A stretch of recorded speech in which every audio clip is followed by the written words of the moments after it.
So welcome to a brand new location, a new kitchen backdrop to have a look at. So I'm in my new Airbnb. Whilst I was in York, I did shoot some footage. I might salvage something from that. I said it might be rushed in my previous video. It was very rushed, it was very tatty. I don't like any of it, to be perfectly honest with you. So I can't show you the practical video that I shot, which I'm going to be honest is a disappointment. And I know people are looking for more of a practical thing than just a talking head all the time. And I will get there, I promise. I'm in my new location for on and off the next 5 weeks. So I'm hoping over that time, because I've got a slightly more stable base, I'll be able to shoot a lot more vids and get things set up and leave them, as opposed to constantly packing things up and putting them away. So today, I'm going to go slightly off topic from the whole hi-fi thing, because at heart, I love my technology. That's all aspects of my technology, not just hi-fi and home cinema and computers for that matter, but everything from cars to banking and cryptocurrencies and tablets, phones, well, really and honestly, anything that you can think of that involves technology. And for that matter, security, be that online security or just protecting the stuff that you own. So I mentioned in my last video that I used one laptop like a desktop and another laptop like a laptop, which probably made no sense at all. So here we are. This is my HP Envy, and it's a big old bruiser of a laptop. Screen's fantastic, full metal jacket, illuminated keyboard, hours of battery life, Bang & Olufsen speakers. It's simply wonderful. By the way, it's blowing an absolute gale here, so I'm sorry if there's a bit of wind noise in the background. Now, if I've got some work to do on a website or just for general web browsing for my own amusement, this laptop is fantastic. However, I don't take it away on site with me. If I'm setting up some CCTV cameras or anything to do with on-site work, to be honest with you, I tend to take my daily driver, which is my laptop that I use like a laptop. So the HP Envy, that stays at home. I'll grab it out of the car when I've moved locations, set it up, and for the most part it'll sit here for the next 5 weeks. My other laptop, however, well, there's a bit of a story behind this one. I used to own a laptop very similar to this in a job that I worked at many years ago, and then a client of mine had this laptop, and the usual thing, the hard drive bust. So I had a trip coming up, and in the previous year I'd broken about 3 laptops whilst flying, checking them in and out and putting them through security and through the scanners and dropping them and all sorts of other things. So I wanted something that I wasn't precious about. So when I spotted this Dell, I inquired, and I think for the princely sum of 30 quid, I managed to buy it. And again, it's a metal jacket, it's an illuminated keyboard, it's not a bad little laptop. However, the hard drive had died, so almost as to prove a point, I went out and bought the cheapest hard drive I could find at the time, which was a refurbed unit, which I paid £8 whole for. £8 8 quid for a hard drive, 120 gig. I then bought Windows 10 from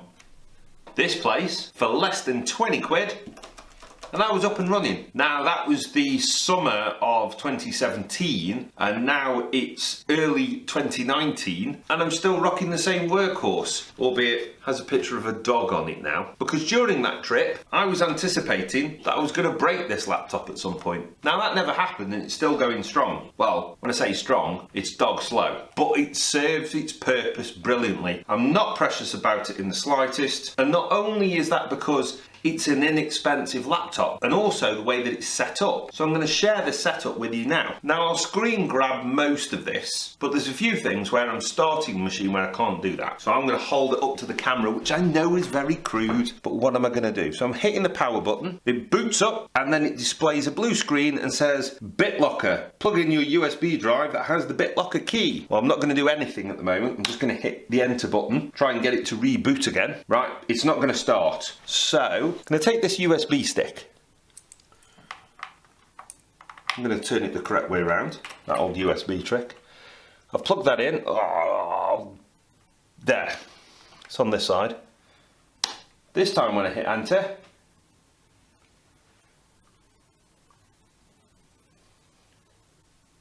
boots into Windows.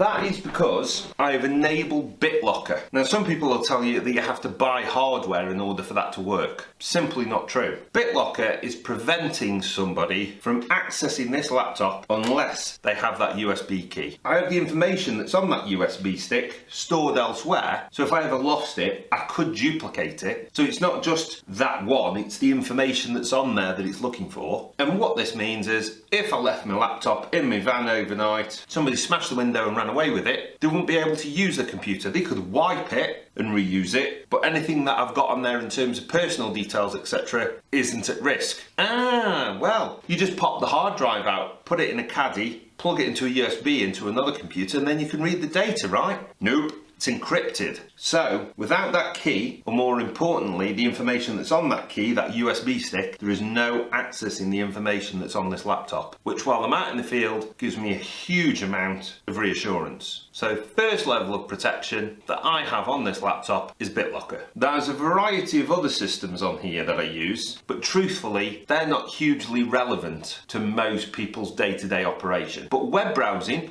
everyone who's got a computer web browses, right? So using the screen grab, I'm going to show you the various web browsers that I use.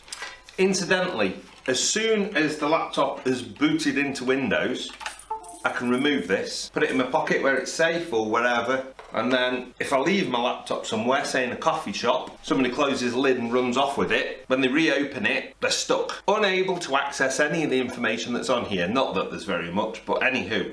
It's better to be safe, so I'll crack on with the web browsers. First up is one called Epic. Now, it isn't on my desktop, and that's because Epic, correctly installed, isn't a desktop icon. Think of Epic as your secret web browser. Now, as far as I'm concerned, you can use your computer in any manner you like. If you ask most people if they've ever used their laptop computer to look at boobs on the internet, they'll say, nope, I don't look at boobs on the internet. Whereas the reality is, most people do, or if not boobs, some other body part. Anywho, Epic is designed like this, as described. It's always on private browsing, no tracking, yada yada yada. What it does is camouflage your location, not so you can do some international hacking, but just so your local internet service provider doesn't know that you're using their internet connection to look at boobs, and you don't store any bookmarks in this web browser or anything, and on closing the web browser, all data is crushed, squashed, deleted, purged, whatever term you want to use. So you open the browser, look at boobs, then close it again. Your internet service provider won't find out, and if you share the computer with anyone, unless they've watched this video and discover Epic Browser, they'll suspect you of nothing. But if they do happen to open the browser, they won't find any browsing history for your preference of boobs. So that's the first one. You put Epic Privacy Browser on your laptop for the previously mentioned occasion. That's enough of that. There's Internet Explorer, which isn't very interesting, so I won't waste much time with it. It's very useful to people like me because it doesn't really evolve, and a lot of things like older CCTV systems, etc., utilise it a whole lot. It's kind of like when people give Latin names to fauna and animals and stuff, knowing that Latin doesn't evolve anymore because it's not in use. Well, it's kind of the same thing with Internet Explorer. If you make it work with Internet Explorer, chances are it'll still work with Internet Explorer in 10 years' time because it's not evolving anymore. So it's a safe bet. But in all other respects, it's rubbish and as leaky as a sieve in terms of personal data. Next up, there's Edge. I don't ever use it. I've got no ambition to use it. It's just as uninteresting to me as Internet Explorer, except I find Internet Explorer useful. Chrome is the most wildly used web browser, even on iOS and Apple devices. I've not got much experience with Safari, but it doesn't bode well if on Apple's own equipment people are migrating to using something like Google Chrome. Anyway, this isn't an Apple mudslinging operation. I don't use Chrome. I can appreciate it's very good. And if you're the sort of person that likes all the information filled in whenever you get to a field somewhere and it's already put your email address in and your postcode and even your payment details, that's fine, that's great. But bear in mind, if somebody does get hold of your laptop and there isn't something like BitLocker and they guess your password or take the drive out and put it into a caddy, they might be able to extract a good amount of that personal information, and that's a point of concern for me with a laptop that I take with me but is in in the van overnight or on a building site somewhere and I've not always got eyes on it. So I wouldn't really be comfortable with that. But it's your choice. Convenient is leaky. Buttoned up safe is slow.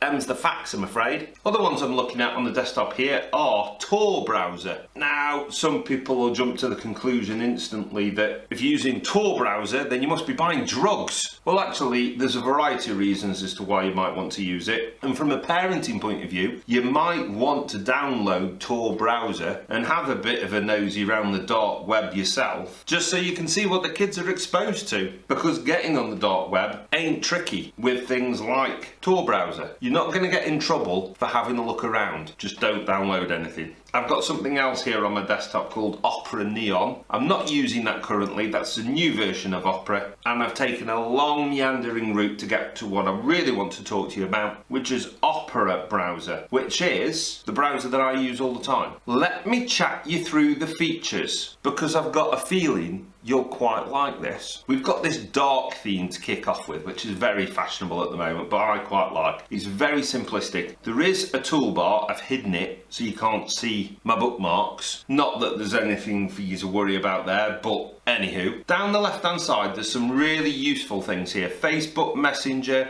WhatsApp, Telegram, Instagram, what's that one? Desktop Messenger for Telegram. There's all sorts of stuff on here. So if you want to sit at your computer but you're also chatting to people online on the likes of WhatsApp and Facebook Messenger, why not have it all in one place? All you do is, for example, with the WhatsApp one, you click this and then on your phone or tablet in the settings there's a tab that says WhatsApp Web. You scan the QR code that we're looking at now and all of your messages will appear on screen and it'll stay logged in until you press the button on your phone which says log me out. Again, from a parenting point of view, you might want to use that not for your own phone but for little Johnny's phone. Yes, it's spying. I'm not telling you whether you should or you shouldn't. I'm letting you know that it's a tool that's available. But from a productivity point of view, I communicate with a lot of people over WhatsApp and Messenger, so I've got it all in one place so I can set up for a day's work and I've not got to be flashing between my phone and the desktop environment. I do it all typing here, which for me is perfect. There's this useful snipping tool as well. So if you spot something on a web page that you quite like, this story down the bottom, why have so many 5G phones been launched already this year, I can take that and I can capture it. It then stores it as a JPEG or whatever, and then I could always open WhatsApp and send that on to somebody rather than sending them a link for the website if you just want to highlight one specific part of a page. Anyhow, it's a useful feature, but I'm nowhere near onto the good stuff yet. Opera is based on Chromium, which is the open source back end of Google Chrome, if you like, but with lots and lots of granular control over what the features and functions are. The way I have this set up is that I can have bookmarks, but every time I close the window, it forgets all my login details. So if I log into my email in Chrome, close down my laptop, and then reopen Chrome, it'll automatically relaunch things like Facebook or Gmail, and I'm logged in straight away. I haven't had to do anything. The process for getting logged into my emails here is slower, but then it's more secure. So I'm going to access an account that I don't really use very much, to be honest with you, so I don't mind showing you the guts of it. I type in Gmail, I select the first Google result, and I have to sign in. So I'm going to sign in with this account. Lengthy password, so I don't always get it right.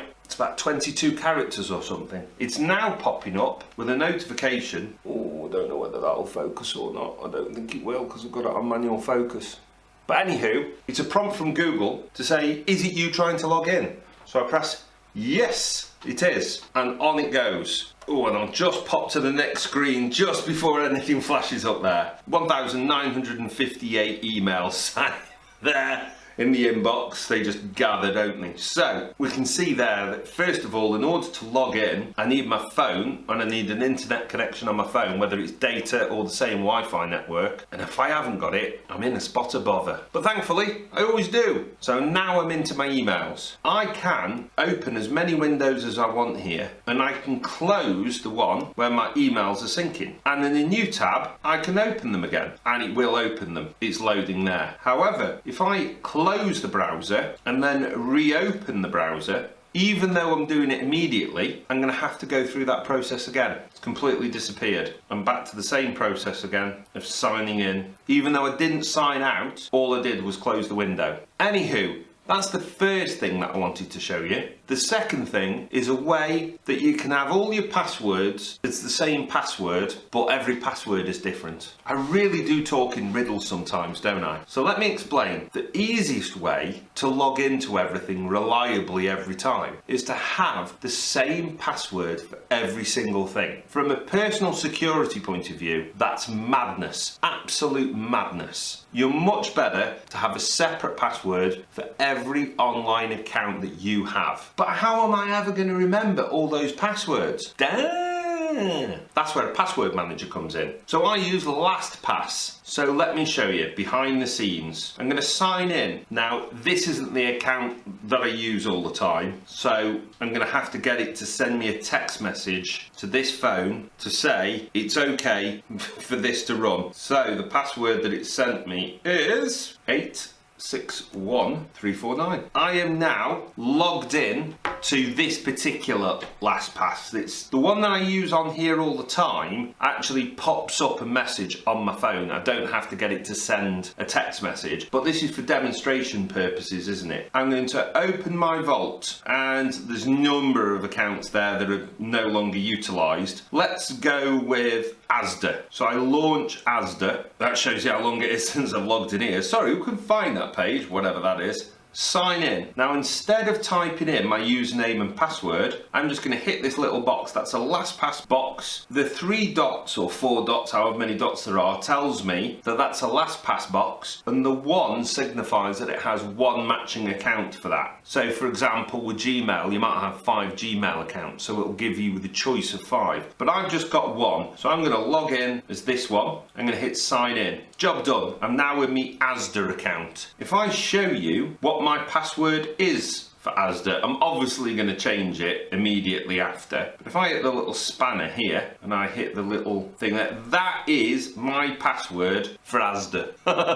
So at the time of creating my Asda account, and I can't even remember why it's there, to be honest with you, I will have been setting up an account, and then I would have hit this generate secure password, and I'm given the option of 16 characters, or, well, they're always a minimum of 8, aren't they? But you know, you can have any number if you want, and then you can have the special characters, numbers and capitalization as well, and the minimum number of numbers that it puts into a password. So you then generate the password, save that in the online account that you're generating, and then it'll save in Lastpass. So not only is it a unique password for every online account that you have, it's a blooming complicated one as well. So I think that's a really useful tool that helps protect your data online. And as before, if I close this browser and reopen it, I'll find that I've been logged out and that I have to log back in again. Now, that isn't how Opera is set up as standard. That's how I've got it set up. So imagine the scenario. I'm in a coffee shop. I've had 3 coffees already this morning, and I need to nip to the loo. I don't really want to take my laptop with me, and I don't really think anyone's going to take off with it. So I'm quite happy to leave it open and switched on. But just to be sure, I close the web browser, knowing that if anyone opens the web browser, they won't be able to see any of my personal details. And then the last and final feature that I'm going to show you is an inbuilt free of charge VPN. What's a VPN and why do I need one? Well, again, let's say I'm in a coffee shop and I'm connected to the free Wi-Fi. I don't honestly know if I fully trust that location, but something that is called a man-in-the-middle attack, which lots of people are victim of every year, is when somebody sets up a free Wi-Fi account in something like a coffee shop, or where I've personally witnessed it happen, an airport. It was Nice Airport, I believe,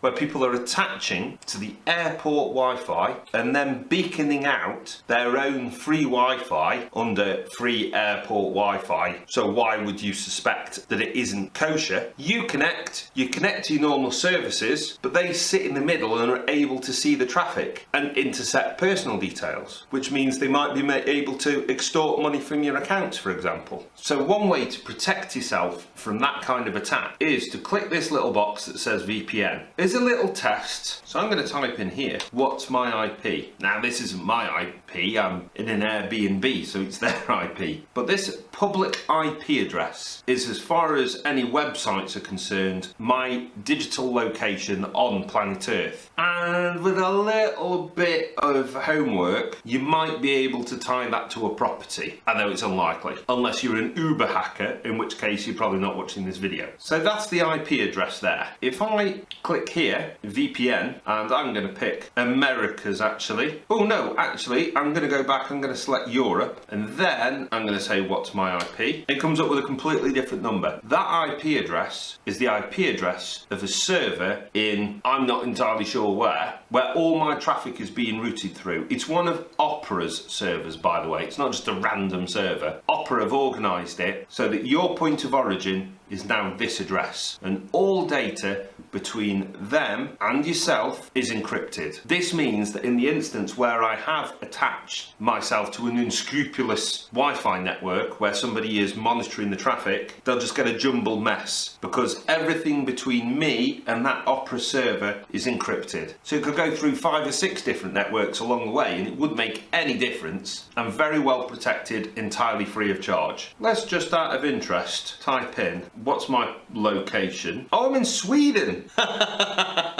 My computer currently thinks it's in Sweden, and all data from this laptop to that server in Sweden is invisible. The stream of data, the amount of data, so if I'm downloading videos from the web, my local internet service provider, BT, will be able to see that I'm using lots of traffic, but they won't be able to see the specifics of what I'm downloading. They'll just know there's a lot of it. So as a recap, you use Epic for boobs, Opera for all your other web browsing duties, let a password manager take care of your passwords for you, and set the browser up in such a way so that it crushes your data each time you close it. And last of all, with the VPN in place, you can connect to just about any Wi-Fi network, knowing for the most part you're going to be safe, or certainly safer than you were just flying by the seat of your pants and hoping that it's going to be okay. So I've prattled on quite long enough there. Thanks ever so much for watching. Bye now.